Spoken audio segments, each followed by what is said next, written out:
What is up, guys? Tonight I'm here to review Raw. It's been a long time since I've done a review, but you know what? What's the point in reviewing shit when it's not worth fucking talking about, you know?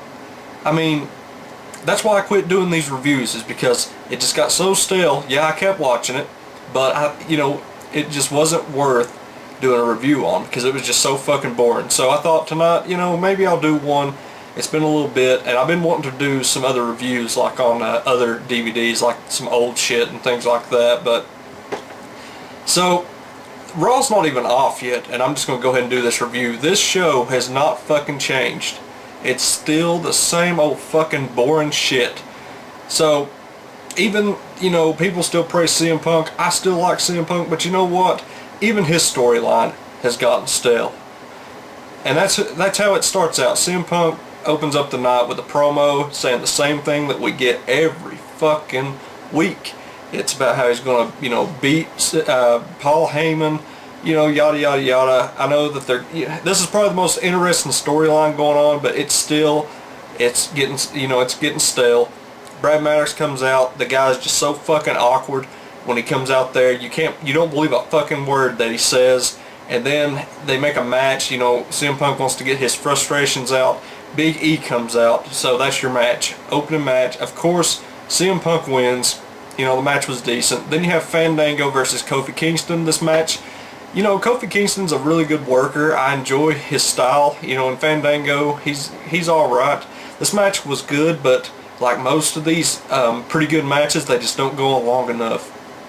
So Kofi wins, and then Bray Wyatt cuts a promo. Probably the most interesting star on the show here lately is the Wyatt family, and I like how they're there one week and then they're not the next. You never know when they're going to show up, so that's kind of neat. And then you have the Los, I guess I'm going to say this wrong, but the Las Matadores. This is their debut match against 3MB. Obviously, we know who's going to fucking win. Not a bad match. And then you have Triple H and Stephanie and the Rhodes family promo, which was, this was okay. This basically was just setting up for a match at the next pay-per-view Battleground. So it's going to be Goldust and Cody against the tag team champions, The Shield. And basically, if Cody and Dustin loses, their dad's going to end up losing his job. And this is actually probably one of the most interesting. I forgot about this storyline. This is actually probably one of the more interesting storylines. I thought they'd probably save this like a 3-on-3 for like Survivor Series, but but then of course the Shield attacks from behind. They pretty much beat the shit out of all three of them. Then you have R-Truth versus Curtis Axel. Now, I didn't even expect this. This was just another throwaway match. But you have R-Truth beating Curtis Axel. Did not expect this. Of course, it was because CM Punk was like his music hit, so it distracts Curtis Axel. And R-Truth just gets the pin. And then you have a Divas match. Who gives a fuck about that? Then you have Big Show cutting a promo where they've basically made him look like a big fucking pussy for the last couple of weeks. I swear it's like every week he's crying over something. And then finally, this was probably, I actually got a good laugh out of this. He's sitting there looking at his fist, and his eyes are fucking huge. I don't know, it was just kind of funny. It hit me the right way. And then you have Zack Ryder versus Del Rio. See, that's the problem with this shit. Of course we know who's going to win. This isn't building up to anything. Del Rio, of course, is going to beat Zack Ryder. This isn't even making him look strong if you're beating somebody that's at the fucking bottom of the pole. You know what I mean? It's just fucking ridiculous. And the match, I don't remember anything about the match. So, and then you have a Ryback proposal. Now, this is exactly what you would think. They get out there in the ring, Paul Heyman and Ryback. And I like Paul Heyman, but this was just absolute dog shit. Ryback comes out there, and I'm not even joking. Paul Heyman gets on one knee, holding his hand, and you should see the fucking faces that Ryback is making. He's just like, And just the whole build up to this too, I swear I thought that Ryback was going to suck Paul Heyman's dick. I thought they were just going to go to a commercial break, let him get that sucking out of the way, and then just let it go on. But so of course he asked him to be a Paul Heyman guy. CM Punk comes out and he pretends like he hurts his knee, basically just to get, you know, a hold of Paul Heyman. This was an okay segment though.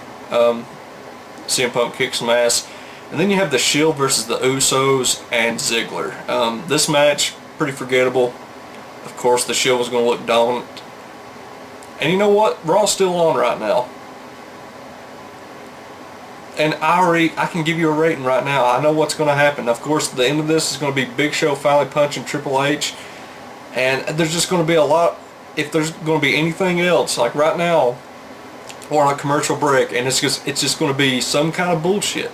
It's going to be some match that don't fucking matter. Probably the fucking Great Khali against fucking Drew McIntyre. It's going to be some kind of bullshit like that nobody gives a fuck about. Can you imagine paying like tickets to see this? This is Raw. I remember when Raw was fucking awesome, you know? You know, you had actual like good matches. Now it's just so much throwaway shit. And 3 hours, my God, man. It feels more like work watching this. You know, it feels like an actual job sitting here through 3 hours of it. And normally I can do, you know, I do it, but it's like a fucking job. It's not entertainment.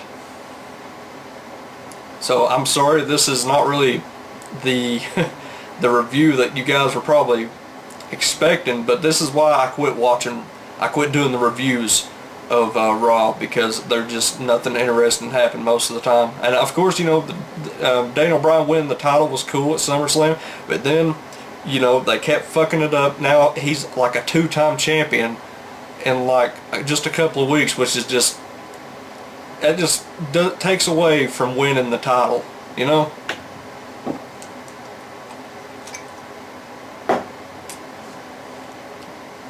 But yeah, honestly, why I started doing this again on this channel is because I want to do some old reviews of like some old good stuff, maybe some updates. So overall, guys, that's my review on this. It's not even over, and I'm just going to tell you, it's not worth your fucking time. It's boring, and yeah, this is just shitty. A shitty show. It's still fucking boring. Nothing's changed.